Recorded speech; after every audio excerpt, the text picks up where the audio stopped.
साधु साधु साधु नमो तस् भगवतो अरहतो सम्मा संबुद्धस्स नमो तस् भगवतो अरहतो सम्मा संबुद्धस्स नमो तस् भगवतो अरहतो सम्मा संबुद्धस्स साधु साधु साधु මාගේ ගුරු දේවෝත්තම කල්යාණ මිත්‍ර පින්වත් ලොකු ස්වාමීන් වහන්සේට নমස්කාර වේවා. සාදු සාදු සාදු. මේ උතුම් ධර්ම විනය ජීවිත පරිත්‍යාගයෙන් රැකගෙන උතුම් මහරහත් සංඝ පරපුරට අප හැම දිනාගේම নমස්කාරය වේවා. සාදු සාදු සාදු. ශ්‍රද්ධාවන්ත පින්වත්නි, අපි මේ කාලේ පුරාවටම කතා කරන්නේ බුදුරජාණන් වහන්සේගේ මේ සම්බුද්ධ ශාසනය තුල පවතින ගුණ පිළිබඳව. ඉතින් අද දවසේ ඒ සූවිසි මහා ගුණ විවරණය සඳහා මේ සදහම් දේශනා මාලාවේ අද දවසේ විකාශන දායකත්වයේ දරන්නේ අංක 34න් එක කොටසට දෙනිය මීරිගම යන ලිපිණියේ පදිංචි පින්වත් ආර්.එම්. රුවන් ප්‍රදීප වීරසේන මහත්මයා විසින් මීට වසර 8කට පෙර මේ මහත්මයා නමින් මිය ගිය ඒ පියාණන් වන ආර්.ඩබ්ලිව්. වීරසේන පියාණන්ට පරලෝ වශයෙන් පින් අනුමෝදන් කිරීමේ අදහසින් යුක්තව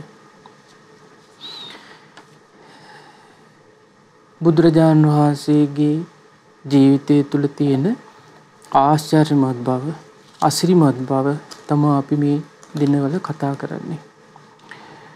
ලෝකේ බොහෝ දෙනෙක් ලෝකයාව බොරුවෙන් රවට්ටනකොට බුදුරජාණන් වහන්සේගේ ජීවිතය තුළ කවදාවත් තිබුණේ නැහැ පින්වත්නි බොරුවෙන් රවට්ටන එක.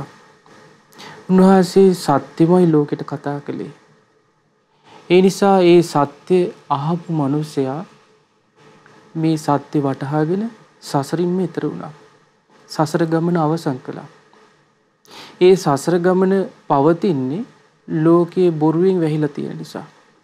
නමුත් යම් දවසක අපිට සත්‍ය වැටහෙනවාද එදාට යා සසර ගමනට නැවතීම තියෙන අවස්ථාවට ලං වෙනවා. බුදුරජාණන් වහන්සේගේ ධර්මී කරන්නේ සම්පූර්ණයෙන්ම මේ ලෝක සත්‍යාව සසරින් එතරට ගමන් කරන්න ඕන විදිහට මඟ පාදා දෙන එකයි.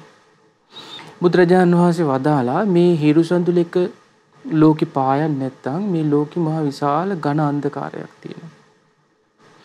හැබැයි ඊටත් වඩා ඝන අඳුරක් මේ මිනිස්යාගේ ජීවිතය තුළ තියෙනවා කියනවා. ඒ තමයි කියනවා අවිද්‍යාව නැමැති ඝන අඳුර. ඒ අවිද්‍යාව නිසා ලෝකයට සත්‍ය වැටහෙන්නේ නැහැ. නමුත් බුදුරජාණන් වහන්සේ ඒ අවිද්‍යා අන්ධකාරයේ සිඳ බිඳලා විද්‍යාව උපදවා ගත්තා. ඒ විද්‍යාව උපදවාගත් බුදුරජාණන් වහන්සේ මේ සත්‍ය මේ ලෝකෙට කීවා. ඒ නිසා මේ සත්‍ය ලෝකෙට කියද්දී සත්‍යයට ආශා කරන මිනිස්සු මේ සත්‍ය ධර්මයට නැඹුරු වෙනවා. එතකොට ලෝකයා ගරහනවා මේ මිනිසුන්ගේ මායාවල් දක්වලා ඇද බැඳ ගන්නවා කියලා. දැන් වර්තමානයේ මහමෙවුනාවට තියෙන අභියෝගයත් චෝදනාවත් ඕකනේ. මේ මිනිස්සුන්ගේ මේ මායන් දාලා අල්ල ගන්නවා කියන එකනේ. නමුත් බුදුරජාණන් වහන්සේ කාලෙත් ওই විදිහටම තිබ්බා. දවසයි එක්තරා බ්‍රාහ්මණයෙක් ඇවිල්ලා අහනවා ස්වාමිනී බවත් ගෞතමයන් වහන්සේ ඔබ වහන්සේ මේ ආවට්ටනි මායා දන්නවා මේ පෙන්නනවා කියලා අපි අහලා තියෙනවා. මේ ඇත්තටම ඔබ වහන්සේ මේ මායා පෙන්න කෙනෙක්ද කියලා අහනවා. බුදුරජාණන් වහන්සේ ළඟට මෙයා මේ ඇවිල්ලා අහනකොට බුදුරජාණන් වහන්සේ දන්නවා මෙයා මොන වගේ රැකියාවක් කරන කෙනෙක්ද කියලා. බුදුරජාණන් වහන්සේ අහනවා මහලි, මෙයාගේ නම මහලි. මහලිට කියනවා බුදුරජාණන් වහන්සේ අහනවා මහලි ඔබ රජ ගෙදරට යනවා නේද කියලා ඇහුවා. මෙයා රජ ගෙදර වැඩ කරන කෙනෙක්. රාජ්‍ය සේවයේ යෙදෙන කෙනෙක්. එහෙමයි කිව්වා. ඔබ රජ ගෙදරට යද්දී ওই රජ ගෙදර වෙන හොරකම් වීම ඔබ දකින්නව නේද කියලා ඇහුවා. අපෝ මන් දන්නවා කිව්වා. ඔබ රජ ගෙදරට ගියා කියලා රජ ගෙදර සිද්ධ වෙන හොරකම් දැනගත්තා කියලා ඔබ රජෙක්ද මේ හොරෙක්ද කියලා ඇහුවා. අනේ නෑ ස්වාමීනි කිව්වා. ඒ වගේ කිව්වා. මේ ලෝකේ සියලු මායාවල් සියලු විද්‍යාවල් මම දන්නවා කිව්වා. හැබැයි මේ මායාවල් දන්නවා වුණාට මම මායාකාරයෙක් නෙමෙයි කිව්වා. බුදුරජාණන් වහන්සේට මේ ලෝකේ කිසිවක් වැහිලා නැහැ. ඒ නිසා උන්වහන්සේට අනාවරණ දස්සාවි වැහිලා නැහැ කිසිවක්. සියල්ල අතැඹුලක්සේ අවබෝධ කළා බුදුරජාණන් වහන්සේ. ඒ නිසා තමයි රහතන් වහන්සේලා දේශනා කරන්නේ භාග්‍යතුන් වහන්සේ ශ්‍රී සද්ධර්මයේ පෙන්වා දෙන්න අතිශයින්ම දක්ෂයි කියනවා. හරියට ශ්‍රී හස්තයේ තියෙන දෙයක් පෙන්වනවා වගේ කියන බුදුරජාණන් වහන්සේ ධර්මයේ පෙන්වන්නේ. දක්ෂ දුනුවාෙක් වගේ කියන හරියටම ඉලක්කයට බුදුරජාණන් වහන්සේ ධර්මයේ කියනවා. ආන්ගේ දක්ෂතාවය නිසා තමයි පින්වන්නේ ධර්මය අහද්දී ශනීය මිනිසයා ධර්මය අවබෝධ කරන්නේ. බුදුරජාණන් වහන්සේට පමණක් ආවෙනිකු මේ ස්වභාවයක් තියෙනවා. ඒ තමයි බුදුරජාණන් වහන්සේ ධර්මයේ දේශනා කරද්දී ඒ දහම් කරුණු අහගෙන ඉද්දී මිනිසයාගේ නීවරණ සංසිඳනවා කියනවා. ඒ සංසිඳුණු නීවරණ ඇති මනසට තමා කියනවා. නීවරණ සංසිඳුණු මනසක් ඇති පුද්ගලයාට බුදුරජාණන් වහන්සේ ධර්මයේ දේශනා කරද්දී එතකොට එයා ධර්මය අවබෝධ කරනවා කියනවා. ඒ නිසා බුදුරජාණන් වහන්සේ ධර්ම දේශනා කරද්දී උන්වහන්සේගේ සාමුක්ඛංශික ධර්ම දේශනාව උන්වහන්සේගේ ධර්ම දේශනාවේ ස්වභාවයක් තියෙනවා. ඒ තමයි උන්වහන්සේ කෙනෙක් ළඟට ආවට පස්සේ ඉස්සල්ලාම චතුරාර්ය සත්‍ය කියන්නේ නැහැ. උන්වහන්සේ ඉස්සල්ලාම කරන්නේ දාන කතා, දානේ දන් දීම ගැන කතා කරනවා. දන් දීමේ තියෙන විපාක, ආනිසංස මේවා කතා කරනවා. දාන කතා, සීල කතා, සග්ග කතා, ස්වර්ගයේ ඉපදීම ගැන කතා, කාමයන්ගේ ආදීනව ගැන කතා, නෙක්ඛම්මයේ ඇති ආනිසංස ගැන කතා මේවා කතා කරලා තමයි අවසානයේ ඒ දේවල් කතා කරගෙන එනකොට මිනිස්යාගේ හිත සංසිඳෙනවා. නීවරණ යටපත් වෙනවා. ආන්ගේ නීවරණ යටපත් වූ මනසට බුදුරජාණන් වහන්සේ චතුරාර්ය සත්‍ය ධර්මයේ දේශනා කරනවා. එතකොට මිනිස්යා අවබෝධ කරනවා. ඒ නිසා මේ ජීවිතයේ සත්‍ය දකින්න නම් එයා ධර්මය අහන්න ඕන. ඒ නිසා රහතන් වහන්සේලා කියන දේශනා කරනවා ජීවිතේ සදහම් ඇස් ඇති කෙනා දහම් ඇස් ඇති කෙනා විතරයි කියනවා මේ ජීවිතයේ ඇත්ත දකින්නේ. ඒ කෙනාට ඒ දහම් ඇස් ඇති කෙනාට ධර්මයේ දන්න කෙනාට සත්පුරුෂයාව හඳුන ගන්නටත් පුළුවන් කියනවා. අසත්පුරුෂයාව හඳුන ගන්නටත් පුළුවන්. හැබැයි දහම් ඇස් නැති කෙනාට ජීවිතයේ ඇත්ත දකින්න බෑ කියනවා. එයාට සත්පුරුෂයා අසත්පුරුෂයා වෙන්කොට හඳුනා ගන්න බෑ. ඒ නිසා ජීවිතයේ ඔබ ඇත්ත දකින්න කැමති නම් ඔබ ජීවිතයට පුරුදු පුහුණු කරගත යුත්තේ බුදුරජාණන් වහන්සේගේ ධර්මයමයි. ඒ ධර්මයෙන් ලෝකෙ දිහා බලනකොට ධර්මානුකූල පුජ්‍යලයක් අධර්මවාදී පුජ්‍යලයක් මනාකොට වෙන් කරලා හඳුන ගන්න පුළුවන්. ඒකයි බුදුරජාණන් වහන්සේ දේශනා කරන්නේ සත්පුරුෂයාට සත්පුරුෂයා හඳුනන්නටත් පුළුවන් අසත්පුරුෂයා හඳුනන්නටත් පුළුවන්. මේක කරන්නේ ධර්මයෙන්. වෙන කිසිවකින් නෙමෙයි. බාහිරින් බලලා සත්පුරුෂයා අසත්පුරුෂයා හොයන්න බෑ. සත්පුරුෂ වේසින් අසත්පුරුෂයෝ ඉන්නවා. ඒ නිසා අපිට හොයාගන්න නම් එයා ධර්මයේම ශ්‍රවණය කරන්න ඕන. ධර්මයේම ජීවිතයට සම්බන්ධ කරගන්න ඕන. එතකොට එයාට හොයාගන්න පුළුවන්. බුදුරජාණන් වහන්සේ දේශනා කරනෝනේ අසත්පුරුෂයාගේ ස්වභාවය තමයි කියනවා ಗುಣ නසනවා. තව කෙනෙක්ගේ. අහන්ට කලින්ම අගුණ කියනවා. ඇහුවොත් කවර කතාවද කියලා අහනවා විස්තර කර කියනවා කියනවා. අසත්පුරුෂයාගේ ස්වභාවය තමයි අගුණ කියන එක. සත්පුරුෂයා ගුණමයි දකින්නේ. මේ බුදුරජාණන් වහන්සේගේ මේ විශ්මිත අවබෝධය ලෝකයේ පිළිබඳ සත්‍ය දන්නාකම සම්බුදු බවට පත් වූ බුදුරජාණන් වහන්සේගේ සර්වඥතා ඥානය පිළිබඳව විග්‍රහ වෙන ලස්සන සූත්‍ර දේශනාවක් සුත්ත නිපාතයේ සඳහන් වෙනවා. අපි කතා කරන්නේ බුදුරජාණන් වහන්සේගේ ජීවිතයේ තුල පවතින ආශ්චර්යමත් බව. උන්වහන්සේගේ රූපකාය වගේම උන්වහන්සේගේ ධර්මකාය උන්වහන්සේගේ ඥානය පිළිබඳව තමයි අපි කතා කරන්නේ. ඔය බුදුරජාණන් වහන්සේ වැඩ ඉන්න කාලේ කෝසල රාජධානියට අයත් එක ගමක ගෝදාවරී කියන නදී තීරයේ ගම් ඉවුරේ එක බ්‍රාහ්මණයෙක් වාසය කළා උග්‍ර තපස් රකිමින් වාසය කළා. මෙයාගේ නම භාවරී. මේ භාවරී තාපස අවුරුද්දකට වතාවක් එයාට හම්බෙන සියලු දාන කලමනාය හම්බුණාට පස්සේ ওই පිරිකර ඔක්කොම එකතු කරලා මෙයා වසරකට වතාවක් විශාල දානයක් දෙනවා. මේ වගේ දානයක් දීලා දානයක් දුන්නු දවසක එක බ්‍රාහ්මණී තාපසයෙක් මෙයාව හොයාගෙන ආවා. ඇත්තටම මෙයා තාපසයෙක් නෙමෙයි එක බැමිණියක් හිටියා. ඒ බැමිණිය ගෙදර වැඩ කරන්න කම්මැලි. ඉතින් මේ තරුණ බැමිණියට හිතුණා මේ බ්‍රාහ්මණ කාන්තාවට ආරංචි වුණා මේ භාවරී තාපසයා මේ යාගයක් කරන විශාල දානයක් දෙනවා අවුරුද්දකට වතාවක්. ඒතර කහවණු දෙනවා විශාල වශයෙන්. මොකද කොසල් රජතුමා ගොඩාක් පැහැදිලා හිටියේ භාවරී තාපස කියලා කියන්නේ පසේ නදී කොසල් රජතුමාගේ පුරোহিত බ්‍රාහ්මණය. මෙයා තාපස පැවිද්දෙන් පැවිදුණාට පස්සේ කොසල් රජතුමාට ලැබෙන සියලු බදු ඒ ඔක්කොම කොසල් රජතුමා යොමු කරන්නේ භාවරී තාපසයාට ගිහින් පූජා කරන්න කියනවා. ඒ නිසා භාවරී තාපසයාට විශාල වශයෙන් ධනෙ තිබ්බා. බොහෝ සම්පත් තිබුණා. ඉතින් මෙයා මොකද කරන්නේ? ලෝභකමට මේවා එකතු කරන්නේ නැහැ. අවුරුද්දකට වතාවක් මේ ඔක්කොම සාමාන්‍ය ජනයාට බෙදනවා. දානයක් විදියට. ඉතින් මේක මේ අර බමුණු කාන්තාවට අහන්න ලැබුණා. මෙයා තමන්ගේ ස්වාමියාට කියනවා අර භාවරී තාපසයාගෙන් ගිහිල්ලා කහවණු 500ක් ඉල්ලන් ඉන්නකෝ. ඒ භාවරී තාපසයා ගොඩක් ධනවත් කෙනෙක්. දාණය දෙනවා. ඒ නිසා ගිහින් ඉල්ලන්න කිව්වා. ඉතින් මේ බමුණා භාවරී තාපසයා හොයාගෙන ගිහිල්ලා භාවරී තාපසකින් ඉල්ලුවා මේ කහවණු 500ක් දෙන්න කියලා. එතකොට මේ ඇඟේ දූවිලි තවරගෙන දැන් මැලියම් බැඳුණු මේ දත් ඇතුව ඇඟේ දූවිලි තවරගෙන තමයි මෙයා ගියේ මහ විශාල තපස් රකින්න මේ තාපසයෙක් වගේ තමයි බාහිරින් පෙන්වුවේ. හැබැයි අභ්‍යන්තරයෙන් ඇත්තට මෙයා තපස් රකින්න කෙනෙක් නෙමෙයි. හැබැයි භාවරී තාපසට හඳුනගන්න බැරුව ගියා මේ හොරෙක් කියලා. මේ ව්‍යාජ තාපසයෙක් කියන එක හොයාගන්න බැරුව වුණා. ඉතින් භාවරී තාපසගෙන් මෙයා ගිහින් ඇහුවා මේ මොනවාද එයාට කහවණු 500ක් ඉල්ලා හිටිය. ඉතින් භාවරී තාපස කිව්වා අනේ මේ දානි දීලා ඉවරුණා විතරයි.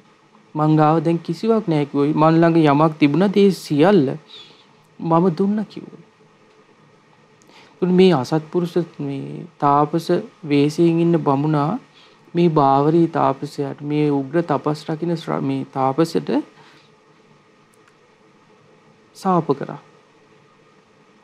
ඉල්ලන මට නොදෙන නුඹට අදින් පස්සේ 7 දවසක් යන්න කලින් 7 වෙනි දවසේ උඹේ මුදුන පැලෙන්න ඕන, හිස 7 කඩකට පැලෙන්න ඕනා කියලා සාප කරා.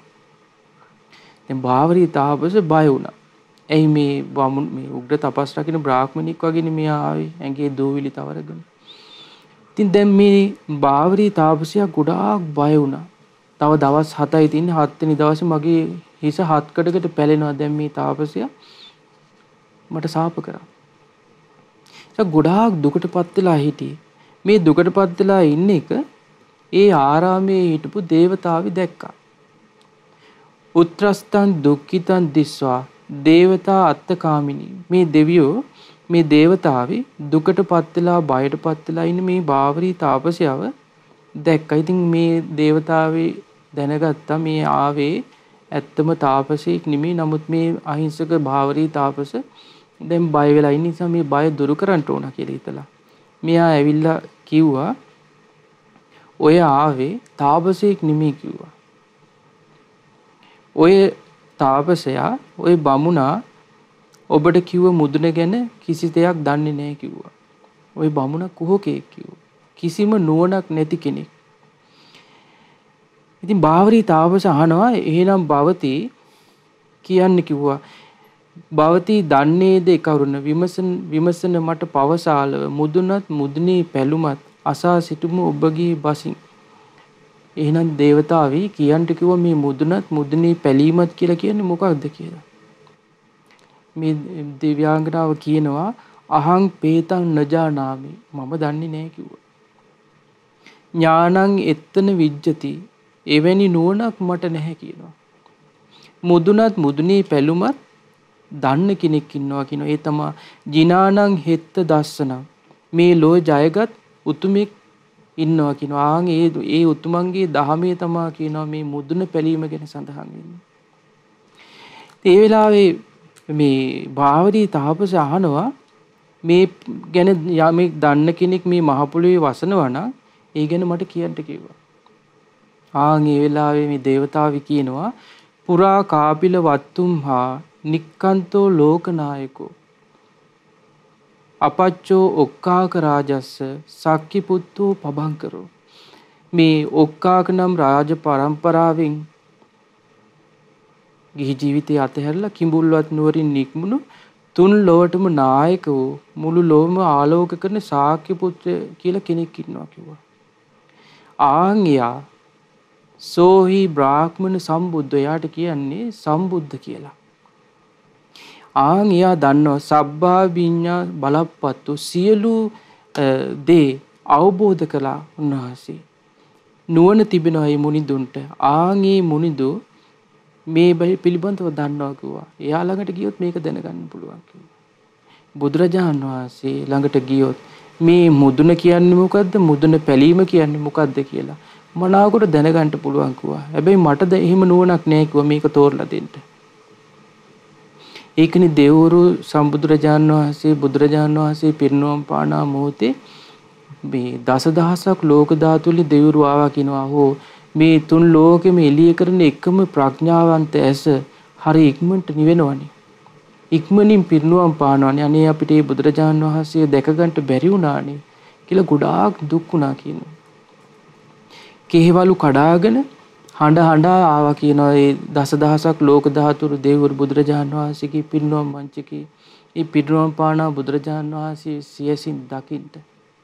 ඒ මේ ලෝකේ ලෝකයාට වැහිලා තියෙන සත්‍ය විවර කරේ බුදුරජාණන් වහන්සේ. ඒ සත්‍ය විවර කරන්නට අතිශයින්ම දක්ෂ බුදුරජාණන් වහන්සේ පමණයි. ඒ නිසා මේ හැම දෙවි කෙනෙක්ම දන්නවා බුදුරජාණන් වහන්සේට තරම් නුවණක් මේ ලෝකෙ වෙන කිසිවෙකුට නැහැ. ඒකනේ බුදුරජාණන් වහන්සේ වදාළේ අභිඤ්ඤයං අභිඤ්ඤාතං භාවේ තබ්බංච භාවිතං. දැනගත යුතු සියල්ල දැනගත්තා. භාවේ තබ්බංච භාවිතා. ආර්ය අෂ්ටාංගික මාර්ගයේ වශයෙන් ප්‍රගුණ කළ යුතු සියල්ල ප්‍රගුණ කළා.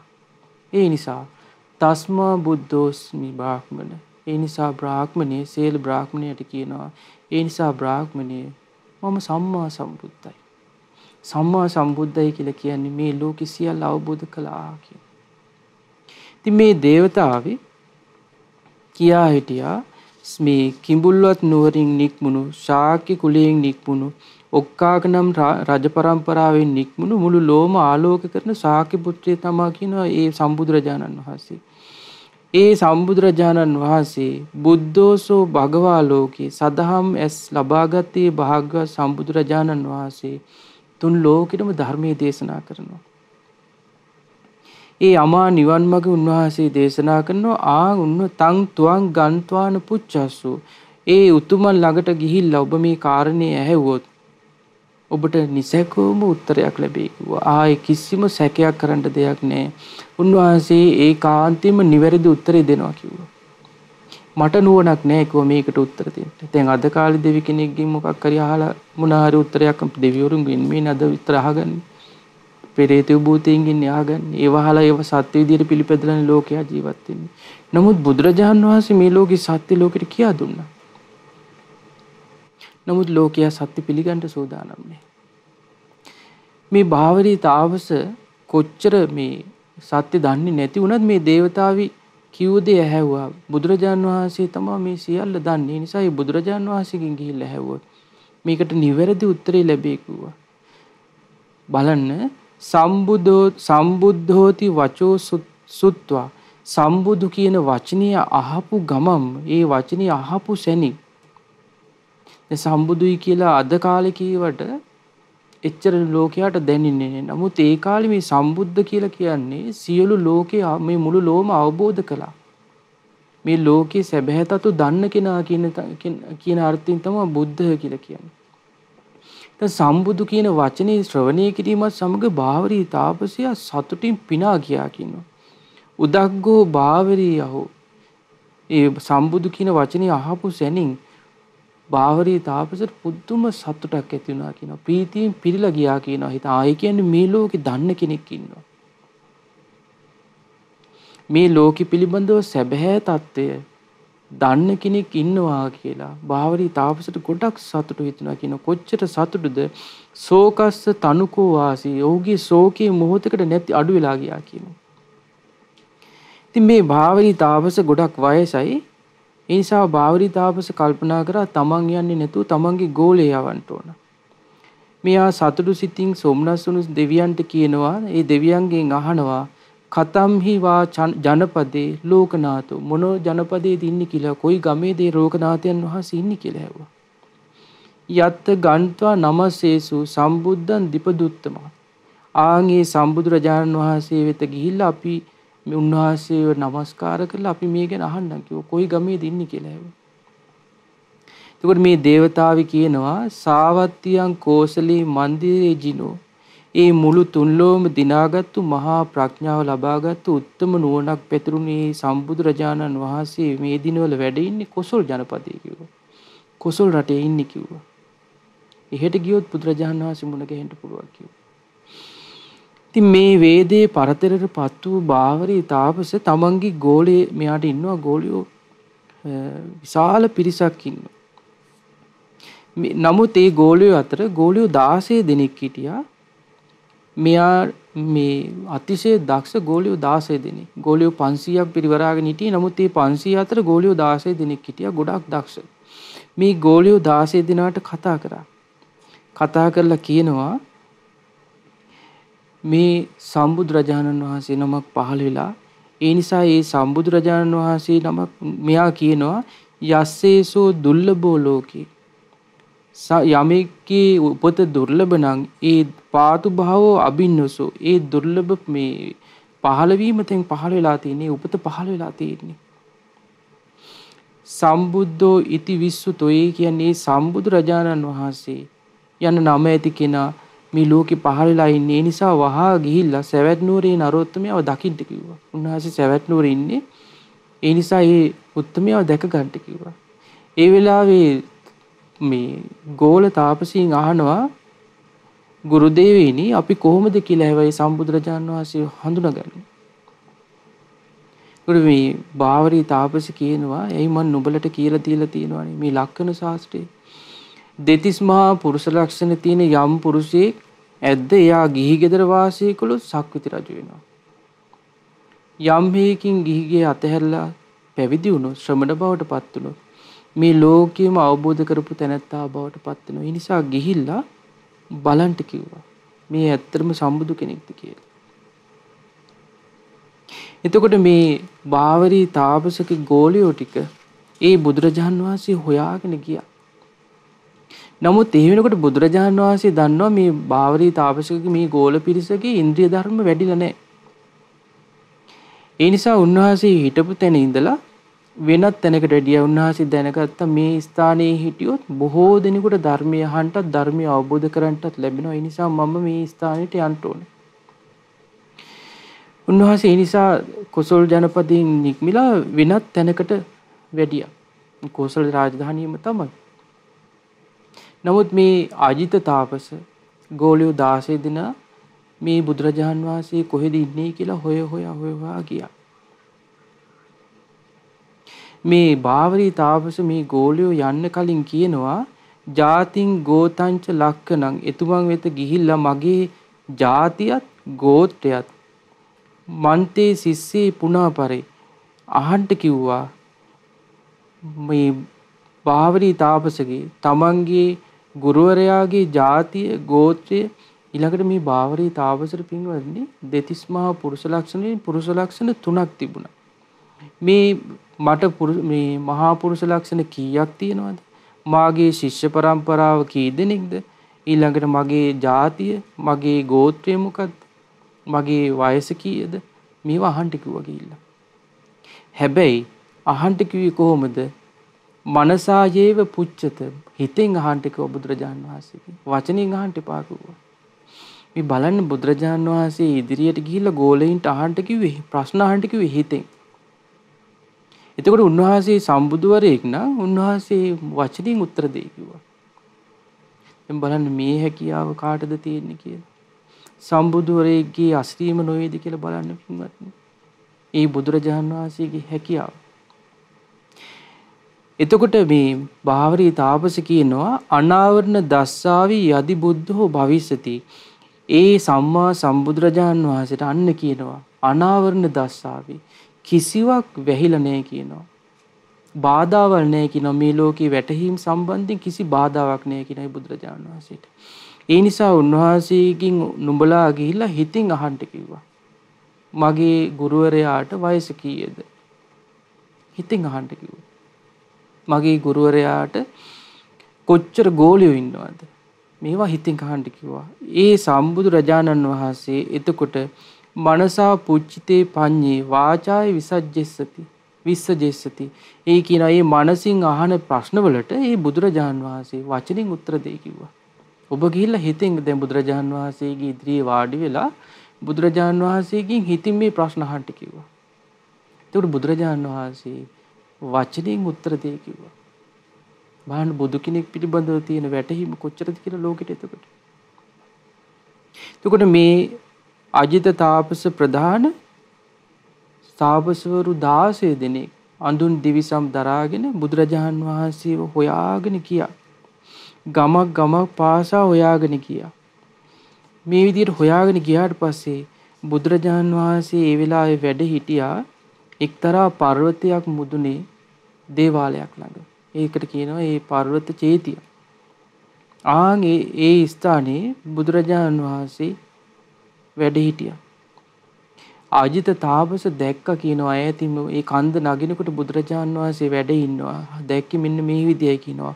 භගවා ධම්මේ සමේ බික්ඛු සංඝ පුරක්කතෝ. ඒ භාග්‍යතුන් වහන්සේ ඒ වෙලාවේ සංඝ පිරිස පෙරටු කරගෙන ධර්මයේ කියමින් හිටිය කියනවා.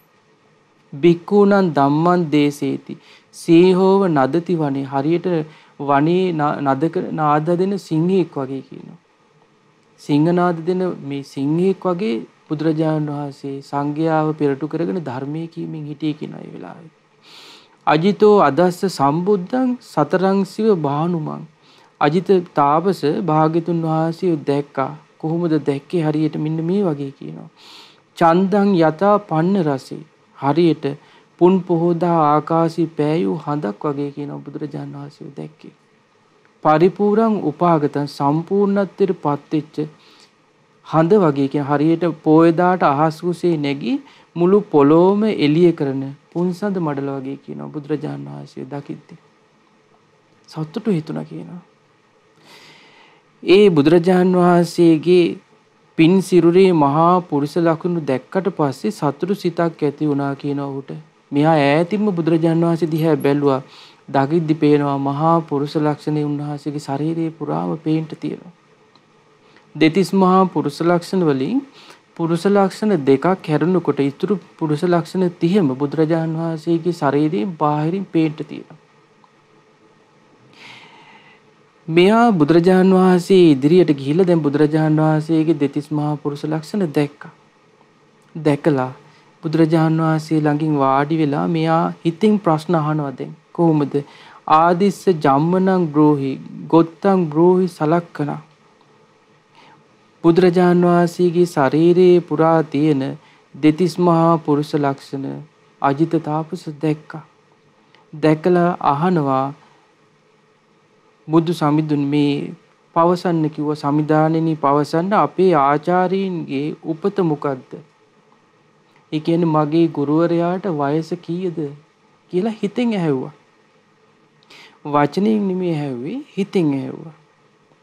ඒ වගේම මේ අහනවා මගේ ආචාර්යින්ගේ ගෝත්‍රය මොකක්ද කියලා ඇහුවා. දැන් බුදුරජාණන් වහන්සේ ධර්මයේ දේශනා කරන්නේ භික්ෂුන් වහන්සේලා ඊළඟට විශාල භික්ෂු පිරිසක් එතන වැඩ හිටියා. ඊළඟට තමයි විශාල ගිහි පිරිසකුත් හිටියා. දැන් මේ ඔක්කොම පිරිස අතරේ අර අජිත තාපස බුදුරජාණන් වහන්සේ ඉදිරියේ ඉඳගෙන බුදුරජාණන් වහන්සේ දිහා බලාගෙන අහනවා ස්වාමිනී කියන්න මගේ ගුරුවරයාට වයස කීයද? බුදුරජාණන් වහන්සේ වචනින් උත්තර දෙනවා ඔබේ ගුරුවරයාට වයස අවුරුදු 120යි. ඊළඟට මෙයා අහනවා ස්වාමිනී මගේ ගුරුවරයාගේ ගෝත්‍රය මොකක්ද කියලා ඇහුවා. කාස්ට් එක කුලය මොකක්ද? ඔබේ ගුරුවරයාගේ මේ ගෝත්‍රය තමයි කියනවා භාවරී ගෝත්‍රය. ගුරුවරයාගේ නම භාවරී කිව්වා. හිතින් ප්‍රශ්න අහනවා වචනින් උත්තර දෙනවා. මිනිස්සු කල්පනා කළා මේ ප්‍රශ්න අහන කෙනෙක් පේන්න නැහැ. නමුත් බුදුරජාණන් වහන්සේ උත්තර දෙනවා. දෙවි කෙනෙක් එක්කවද මේ කතා කරන්නේ? මේ බමුණු මිනාද මහා බ්‍රහ්මයා එක්කවද මේ කතා කරන්නේ බුදුරජාණන් වහන්සේ කියලා මේ මිනිස්සු කල්පනා කරා. ඒ ප්‍රශ්න අහන කෙනෙක් නැහැ. උත්තර දෙනවා බුදුරජාණන් වහන්සේ.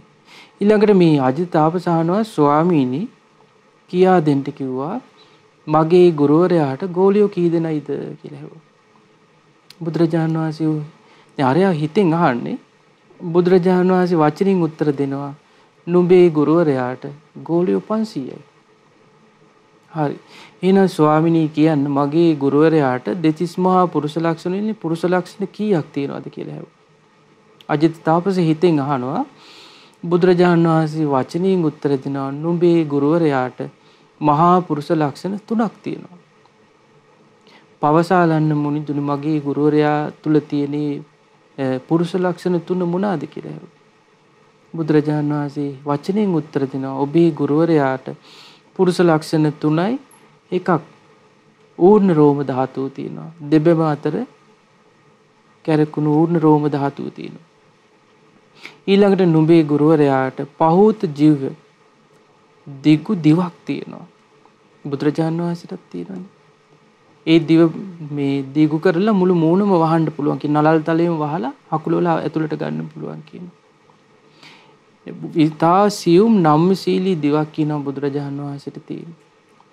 ආන් එවන් දිවක් නුඹේ ගුරුවරයාට තියෙනවා කිව්වා. ඊළඟට නුඹේ ගුරුවරයාගේ ඊළඟ පුරුෂ ලක්ෂණේ තමයි කිව්වා. නුඹේ ගුරුවරයාගේ ඊළඟ පුරුෂ ලක්ෂණේ කෝසෝහිත වත්තගුයේ කියන්නේ පුරුෂ නිමිත්ත කෙමියක බහලූ පරිද්දෙන් තියෙන්නේ කිව්වා. මේ විදිහට බුදුරජාණන් වහන්සේ අජිත තාපසට උත්තර දුන්නා. බලන්න බුදුරජාණන් වහන්සේගේ අසිරිය කොච්චරද කියලා. අජිත තාපස හිතෙන් අහන්නේ බුදුරජාණන් වහන්සේ වචනෙන් උත්තර දෙනවා. ඊළඟට මෙයා අහනවා සියලු තණ්හා සිඳහල නරෝත්තම මුනිදාණෙනි පැන අසනා කෙනෙකු නොමැත. මේ මිනිස්සු කල්පනා කරනවා කියනවා ප්‍රශ්න අහන කෙනෙක් පේන්න නැහැ කාටවත්ම දකින්නේ නැහැ. හැබැයි ප්‍රශ්න විසඳන කෙනෙක් ඉන්නවා. අජිත තාපස ඇහුවා කියනවා බුදුරජාණන් වහන්සේගෙන් හරි දැන් මේ ප්‍රශ්න වලට උත්තර දුන්නනේ. දැන් අහනවා ස්වාමීනි මුදුනත් මුදුනේ පැලුමත් බාවරී තාපස අහන්න කිව්වා ඔබ වහන්සේගෙන්. මොකද බාවරී තාපසට අර හොර තාපසයා මේ සාප කරලා ගියේ මුදුන පැලෙන්න ඕන හිස හත්කඩකට පැලෙන්න ඕන කියලා සාප කරලා ගියා. ඇත්තටම මේ මුදුන කියන්නේ මොකද්ද?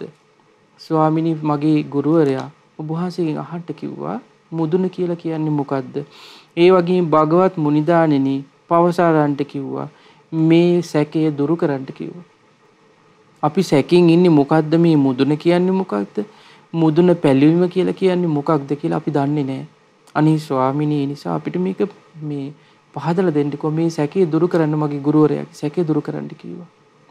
බලන්න දැන් බුදුරජාණන් වහන්සේ පහළ වෙලා හිටපු නිසා හොඳයි. නමුත් මේවට උත්තර දෙන්නේ කවුද පින්වත්නි? දෙවිවරුත් බෑ කියනවා. දෙවිවරුන්ටත් බෑ කියනවා මේවට උත්තර දෙන්න.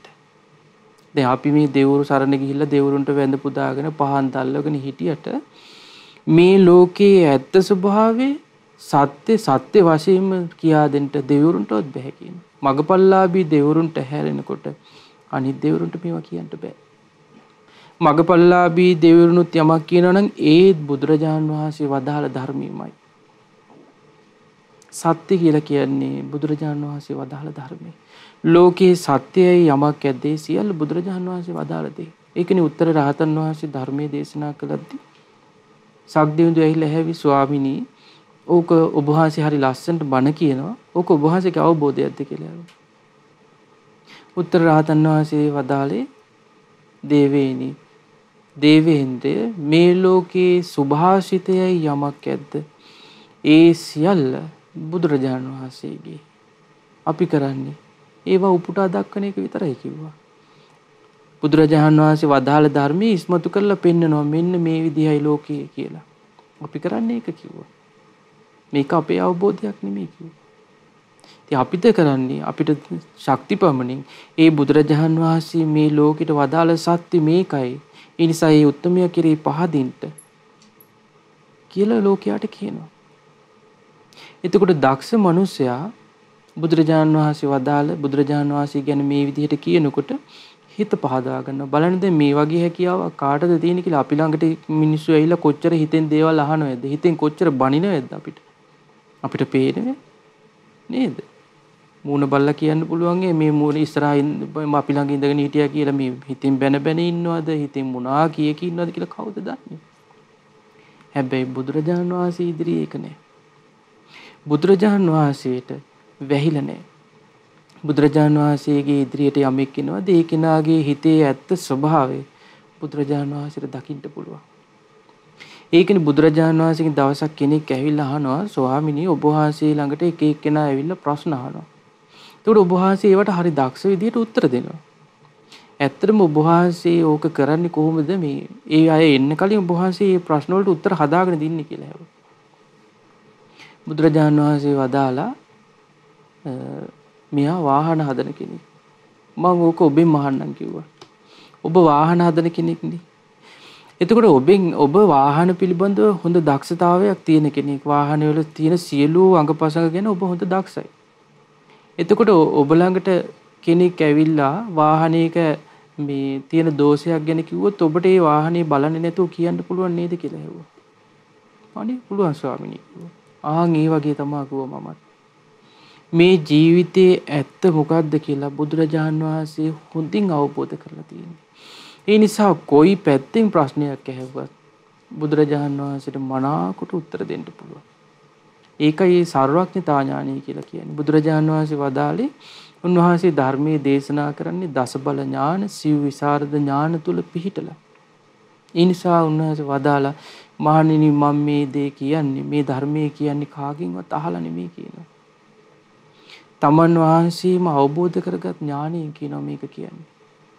ඒ නිසා උන්වහන්සේ හඳුන්වනවා අනුප්පන්නස්ස මග්ගස්ස උපාදේතං නූපන් නිවන් මඟ උපද්දවන කෙනා. මග්ගඤ්ඤු මඟ හොඳට දන් රකිනා. මඟ ගැන කියා දෙන්න හොඳට දක්ෂයි බුදුරජාණන් වහන්සේ. මග්ග කෝවිදු. බුදුරජාණන් වහන්සේ තරම් මේ නිවන් මඟ කියා දෙන්න දක්ෂ කෙනෙක් මේ තුන් ලෝකෙම නැහැ. ඒ නිසානේ දෙවරු බලාගෙන හිටියේ උන්වහන්සේ සම්බුදු බවට පත් වෙන තෙක් සම්බුද්ධත්වයට පත් වෙන තෙක් ඒ සම්බුද්ධත්වයට පත් වෙන ජීවිතයේ පුරාවට උන්වහන්සේ උපන් මොහොතේ සිට බුදුරජාණන් වහන්සේ අත් නොහැර හිටියා. මහා බෝසතාණන් වහන්සේ මායා බිසවුන්ගේ කුසේ පිළිසිඳගත් මොහොතේ ඉඳලා සතරවරන් දෙවරු ආරක්ෂාව සැලසුවා. ඒ මහා බෝසතාණන් වහන්සේ සිද්ධාර්ථ කුමාරයා ඒ බිලිඳු කුමාරයා මිනිස් මව කුසින් බිහි වෙද්දී ඉස්ලාම් පිළිගත්තේ දෙවිවරු. සතරවරන් දෙවරු රන් දැලකින් පිළිගත්තේ කියනවා සිද්ධාර්ථ මහා බෝසතාණන් වහන්සේ. පිළි අරගෙන බෝසත් මෑණියන් ඉදිරියේ මායා බිසවුන්ගේ ඉදිරියට ගිහින් දුන්නා කියනවා. දේවියනි සතුටු වෙන්න. ඔබට පින්වන්ත කුමාරයෙක් උපන්නා කියලා. ඒ මොහොතේ ඉඳලා දෙවියන් අතරින් චුත වෙන්න ආරාධනා කළේ මිනිස් මව්කුසේ ඉපදෙන්න කියලා ආරාධනා කළේ දෙවිවරු. ධර්මයේ දේශනා කරන්න කියලා ආරාධනා කළේ දෙවිවරු. පිරිනුවම් පානා මොහොත දක්වා මේ මොහොත දක්වා බුදුරජාණන් වහන්සේගේ ධාතුන් වහන්සේලා වැඳ පුදමි ඒ දෙවිවරු මේ සම්බුද්ධ ශාසනය කෙරෙහි හිත පහදවාගෙන ඉන්නවා. ඉතින් නමුත් මේ දෙවිවරු දැනගෙන හිටියා බුදුරජාණන් වහන්සේ තමයි මේ ලෝකෙ පිළිබඳව දන්න එකම කෙනා. වෙන කිසි කෙනෙක් නැහැ. ඒ නිසානේ අර දේවතාවේ ආරාම වාසී දෙවිවරු ඉන්නවා. ඒ දේවතාවේ බාවරි තාපසට කිව්වේ නුඹ බය වෙන්න එපා. ඔය තාපසයා දන්න දෙයක් නැහැ. ඔය තාපසයා ශාප කරාට ඔය තාපසයා මුදුන ගැන දන්නෙත් නැහැ. මුදුන පැලීම ගැන දන්නේ නැහැ කිව්වා. ඕක ගැන දන්න කෙනෙක් ඉන්නවා. ඒ උත්තමයා සම්බුදු බවට පත් වෙච්ච උත්තමයා. ඒ උත්තමයා ළඟට ගියොත් ඕකට හරි උත්තරේ ලැබෙයි කිව්වා. ඔබේ සැක දුරු වෙයි. ඒ නිසා තමයි අජිත තාපස යව්වේ. අජිත තාපස බුදුරජාණන් වහන්සේ හොයාගෙන ඉස්සල්ලාම මේ ඇත්තටම සම්බුදුරජාණන් වහන්සේද කියලා සැක හැර දැනගත්තා. එයි ගුරුදේවයන් වහන්සේ කිව්වා මේ සැක හැර දැනගන්න නම් මෙන්න මේ විදිහට හිතෙන් ප්‍රශ්න අහන්න. එතකොට බුදුරජාණන් වහන්සේ ඇත්තටම සම්බුදු කෙනෙක් නම් උත්තර දෙයි වචනේ. ඒකේ විදිහටම වුණා. හිත පැහැදුනා. පහන් සිතින් ඊළඟට අහනවා ස්වාමිනී මගේ ගුරුදේවයන් වහන්සේ බාවරී පරිපුච්ඡති බාවරී තාපස ඔබ වහන්සේගෙන් අහන්න කිව්වා. සැක හැරලා දෙන්න කිව්වා. මොකක් පිළිබඳවද? මුදුනත් මුදුනේ පැලුමත් මොකක්ද කියලා දෙන්න කිව්වා. මුදුන කියලා කියන්නේ මොකක්ද? මුදුනේ පැලීම කියලා කියන්නේ මොකක්ද? මේක විස්තර කරලා දෙන්න ස්වාමීනි කිව්වා. සැක මේ දුරු කරන්න කිව්වා. බුදුරජාණන් වහන්සේ ලස්සන්ට වදාලා භාවරී තාපසට කියන්නේ කිව්වා. අජිත තාපසට දේශනා කරනවා. අවිජ්ජා මුද්ධාති ජානාහි. මුදුන කියලා කියන්නේ අවිද්‍යාවට කියලා කියනවා. විජ්ජා මුද්දාදි පාතිනි. මුදුනේ පැලුම කියලා කියන්නේ විද්‍යාව උපදවා ගැනීමයි කියනවා. සද්දා සති සමාධීහි ඡන්ද විරියේන සංයුතා. මේ විද්‍යාව උපදවා ගන්නට තියෙන්නේ මෙන්න මේ ගුණධර්ම ටික. ඒ විද්‍යාව සම්පූර්ණ වෙලා තියෙන්නේ මෙන්න මේ වයින් කියලා කියනවා. මොනවලින්ද? ශ්‍රද්ධාවෙන්, මනා සිහියෙන්, සමාධියෙන්, වීරියෙන්, කුසල් දහම් ගැන තියෙන කැමැත්ත. මෙන්න මේවා ටික එකතු වෙලා තමයි කියනවා මේ විද්‍යාව සම්පූර්ණ වෙලා තියෙන්නේ. මුදුන කියලා කිව්වේ අවිද්‍යාව. මුදුන පැලීම කියලා කිව්වේ මේ අවිද්‍යාව දුරුකොට විද්‍යාව උපදවා ගැනීමයි. ඒ නිසානේ බුදුරජාණන් වහන්සේ සම්බුද්ධත්වයට පත් වෙච්ච ගම සම්බුද්ධත්වයට පත් වුණු දවසේ උන්වහන්සේ උදාහරණයක් පාල කරා. මොකද්ද උදාහරණේ? අනේක ಜಾති සංසාරං සන්දා විස්සං අනිබ්බිසං. නොඑක් ಜಾතිවල මේ තණ්හාව නැමැති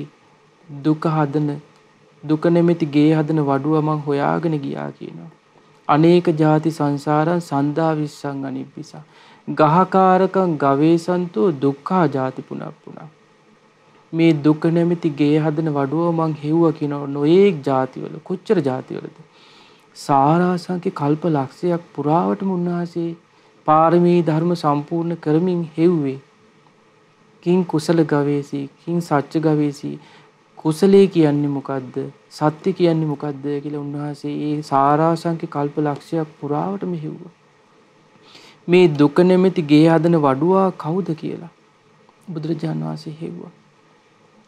ගහකාරක දිට්ඨෝසි. ඒ ගෘහයන් හදන වඩුවා ගහකාරක මම දැක්කා කියනවා. පුණගේ හන්න කාහසි සබ්භාතේ පාසුකා බග්ගා ගහ කූටම් විසංකිතා. ඒ ගෙයි පරාල සුණු විසුණු කරා කියනවා. නැවත ඒ ගේ හදන්න දුක නැමැති ගේ හදන්න ඒ වඩුවට බෑ කියනවා. උන්වහන්සේ මේ සම්බුද්ධත්වයට පත් වෙලා මේ අවිද්‍යාව අන්ධකාරයේ සිඳ බිඳලා දැම්මා. විද්‍යාව උපදවා ගත්තා. ආන්ගේ සම්බුදුරජාණන් වහන්සේගේ අසිරිය තමයි මේ අජිත සූත්‍රයේ කියවෙන්නේ. මම මේකෙන් ඉස්මතු කරන්න උත්සාහ කරේ බුදුරජාන් වහන්සේට මේ ලෝකයේ පිළිබඳව තියෙන වැටහීම අවබෝධය. දැන් බාවරී තාපසට කිව්වා මුදුන පැලෙන්නවා මුදුන පැලෙන්න ඕන කියලා. මේ නමුත් එයා දන්නේ මුදුන කියන්නේ මොකද්ද කියලා. නමුත් බුදුරජාන් වහන්සේ ඉදිරියට ගිහිල්ලා ඇහුවා මොකද්ද මේ මුදුන කියලා කියන්නේ? ඒ වෙලාවේ බුදුරජාණන් වහන්සේ වදාලා මුදුන කියලා කියන්නේ අවිද්‍යාවට. මුදුන පැලීම කියලා කියන්නේ විද්‍යාවටයි කිව්වා. බුදුරජාණන් වහන්සේගේ සර්වඥතා ඥානය සම්බන්ධයි. සම්බුදු බව පිළිබඳව ඒ තියෙන ඥානය පිළිබඳව මේ ධර්මයේ මනාකොට වැටහෙනවා පින්වත්. ඉතින් ඒ නිසා අපි සතුටු වෙන්න ඕන මේ බුදුරජාණන් වහන්සේ ගැන මේ වගේ කාරණා අහන්න ලැබුණ එක ගැන. බුදුරජාණන් වහන්සේ ඒ වෙලාවේ වැඩ හිටියේ හරියට හිරුමඩල වගේ කියනවා. රශ්මි ධාරා විහිදුවමින් වැඩ හිටියා කියනවා අජිත තාපසේනකොට. පුන්සඳ මඩල වගේ බැබලි හිටියේ කියනවා. ඇයි මේ සත්‍ය හොයාගෙන ඉන්ද්‍රිය ධර්ම මෝරලා තිබ්බේ වෙනකොට අජිත තාපස එච්චර දුර බැහැර ගෙවාගෙන ඉන්න බුදුරජාණන් වහන්සේ සැලැස්සුවේ ඒ එන මග තුල එයාගේ ඉන්ද්‍රිය ධර්ම වැඩෙනවා. ඒක බුදුරජාණන් වහන්සේ දැක්කා. ඒ ඉන්ද්‍රිය ධර්ම වැඩෙන්න නිසා තමයි එච්චර දුරකට බුදුරජාණන් වහන්සේ ගිහිල්ලා හිටියේ. නමුත් බුදුරජාණන් වහන්සේ ළඟට අජිත තාපසයිල්ල වාඩි වෙනකොට එයාගේ ඉන්ද්‍රිය ධර්ම සම්පූර්ණ වෙලා තිබ්බේ. ආන්ගේ ඉන්ද්‍රිය ධර්ම වැඩිලා තිබුණු මනසට බුදුරජාණන් වහන්සේ වදාලා ඒ නිසා අජිත තාපසට බුදුරජාණන් වහන්සේ වදාලා ඔබ කැමති විදියට ප්‍රශ්න අහන්න කිව්වා. මම ඒවට උත්තර දෙන්නම් කිව්වා. ඊට පස්සේ අජිත තාපස බුදුරජාණන් වහන්සේගෙන් ප්‍රශ්න ගණනාවක් ඇහුවා. මේ අජිත සූත්‍රයේ සුත්ත නිපාතේ අජිත සූත්‍රයේ සඳහන් වෙනවා පින්වත්නි. අජිත තාපස බුදුරජාණන් වහන්සේගෙන් අහපු ප්‍රශ්න. ඒ ප්‍රශ්න අහලා අවසාන වෙද්දී අජිත තාපස ඇසුරු 16ක් මේ තාපසය මගඵල ලැබෙනවා. පස්සේ කාලෙක බාවරී තාපස එයාගේ ගෝලියොත් බුදුරජාණන් වහන්සේ ළඟට ඇවිල්ලා පැවිදි වෙනවා. බලන්න සත්‍ය කියා දුන්න බුදුරජාණන් වහන්සේ අසත්‍ය මේ හිතෙන් බැහැරකොට සත්‍ය කියා දුන්න ලෝකෙට. ඒ සත්‍ය ආපු ප්‍රඥාවන්ත මිනිස්සු මේ ජීවිතය අවබෝධ කරා සසරිත් නෑ අද. ඉතින් ඒ නිසා ඒ සත්‍ය කියා දුන්නේ අපගේ සම්මා සම්බුදුරජාණන් වහන්සේට අපගේ নমස්කාරය වේවා. සාදු සාදු සාදු. අද දවසේ සූවිසි මහා ගුණ ධර්ම දේශනා මාලාව සඳහා විකාශන දායකත්වයේ දරන්නේ අංක 34න් 1 කොස්සැට දෙනිය මීරිගම යන ලිපිණේ පදිංචි පින්වත් ආර්.එම්. රුවන් ප්‍රදීප් වීරසේන මහත්මයා විසින් ඒ මහත්මයා නමින් මියගිය පියාණන්ට පරලෝ වශයෙන් පින්පෙත් අනුමෝදන් කිරීමේ අදහසින්. ඒ නිසා මේ රැස් කළ සියලු පින් පළමුවෙන් අනුමෝදන් කරමු. පින් කැමති සියලු දෙවියන්ට පින් කැමති සක්කල වාසී සියලු දෙවියෝ මේ පින් සතුටින් අනුමෝදන් වෙත්වා. පුණ්‍යානුමෝදනාවෙන් සතුටුණු දෙවියෝ මේ පින්වත් හැමදෙනාම ආදරයෙන් රැක බලා ගනිත්වා. සාදු සාදු සාදු. රැස් කළ සියලු පින් ඒ පින්වත් ආර්.එම්. රුවන් ප්‍රදීප් වීරසේන මහත්මයා නමින් මීට වසර 8කට පෙර මිය ගිය ඒ කොස්සැට දෙනිය මීරිගම පදිංචිව සිටි පින්වත් ආර්.ඩබ්ලිව් වීරසේන පියාණන්ට පරලෝ වශයෙන් මේ පින් අනුමෝදන් වෙත්වා. ඒ වගේ මේ පින්වතුන්ලාගේ පවුල් ඥාතිත්ව මිත්‍රාදී සියලු දෙනා නමින් මිය ගිය සියලු මළගිය ඥාතීන්ට මේ පින අයිති වේවා. මළගිය ඥාතීන් මේ පුණ්‍යානුභාව බලයෙන් පරලෝ වශයෙන් සුවපත් වේවා සැපවත් වේවා. සාපිපාසාදී දුක් පීඩා දුරු වේවා. සුගති සැප සම්පත් සැලසේවා. ලබන සුගතියකදී අමා මහ නිවනින් සැනසීම ලබත්වා. සාදු සාදු සාදු. රැස් කළ පින අපිට මේ ධර්මයේ කියා දෙන්න මඟ පාදා දුන් අපගේ ගුරු දේවෝත්තම පරම පූජනීය කල්යාණ මිත්‍ර පින්වත් ලොකු ස්වාමින් වහන්සේට මේ පින අයිති වේවා. පින්වත් ලොකු ස්වාමින් වහන්සේ මේ පින් බලෙන් නිදුක් වේවා නිරෝගී වේවා සුවපත් වේවා දීර්ඝායුෂ සම්පත් ලබත්වා. ඊතා සුවසේ ගෞතම සම්බුද්ධ ශාසනය තුල චතුරාර්ය සත්‍ය ධර්මය අවබෝධ කරගන්නට අප රැස් කළ පින එකසේම හේතු උපකාර වෙත්වා. සාදු සාදු සාදු. රැස් කළ සියලු පුණ්‍ය ධර්මයන් අද දවසේ මේ උතුම් දරුණු දාණය පින්කම සිද්ධ කරන ඒ පින්වත් ආර්.එම්. රුවන් ප්‍රදීප් වීරසේන මහත්මයා ඇතුළු ඒ මහත්මයාගේ පවුලේ ඥාතිත මිත්‍රාදී දූ දරු සෑම සියලු දෙනාට මේ පින අයිති වේවා. මේ පින්කම සාර්ථක කරගන්නට නොයේක අයුරින් දායකත්වයේ දරූ යමෙක් ඇද්දී සියලු දෙනාට මේ පින අයිති වේවා. ශ්‍රද්ධා මාසික ධර්ම දාන සමාජිකාවන්ට මේ පින අයිති වේවා. අප හැදූ වැඩූ ආදරණීය දෙමව්පියන්ට මේ පින අයිති වේවා. හැම දිනාටම මේ පින් බලෙන් නිදුක් නිරෝගී සුවපත් භාව දීර්ඝායු සම්පත් සැලසේවා. සියලු කරදර බාධා හිරුදුටු පිනිමෙන් දුර වේවා. සියලු දුක් පීඩා දුර වේවා.